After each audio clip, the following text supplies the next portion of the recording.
this discussion with me in our studio, I have two brilliant minds here, two gentlemen in our studio, and seated on my immediate, actually extreme left, let me start with you, is Isaac Wabuge, who's the governance and political consultant. Thank you so much for joining us. Good morning. Good morning. Hoping that you began your week very well. Yes. And seated next to Mr. Wabuge is Daniel Juma, Executive Director at the Global Peace Foundation. Gentlemen, once again, welcome. Good morning, Mr. Juma. Good morning. Now, we're talking about 2 years after the handshake. What can you say about that? Thank you, Brenda. And let me begin by wishing you and all women a happy International Women's Day. Thank you. And also sending my condolences to the people of Sambweni for the loss of Honorable Suleiman Dori this morning. It is exactly 2 years since President Kenyatta and His Excellency the Prime Minister Raila Odinga signed the handshake at Harambee House. As you know, that was something that was unexpected. Out of the blues, they came, and after we saw a lot of political tension, they finally sat down and agreed to work on what they called the 9 points agenda.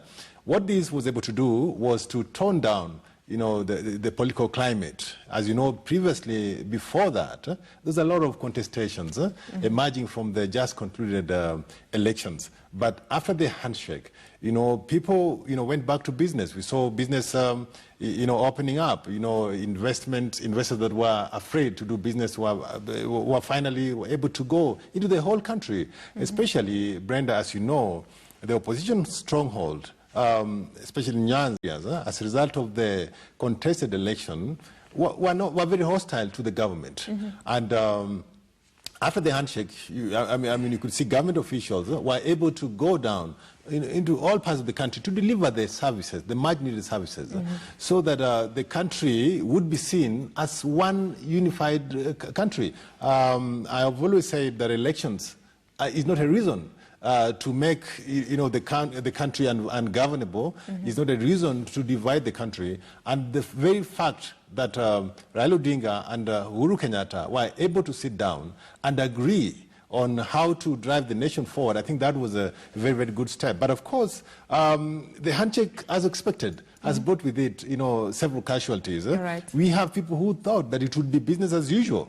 Especially people who thought that politics is just about parties. But I've always said that President Uhuru Kenyatta, after being sworn in, he stops being the head of the Jubilee Party, but becomes the head of the nation, the father of the nation. And he has a responsibility to ensure that he unifies the country, to ensure that he serves the nation without fear or favor.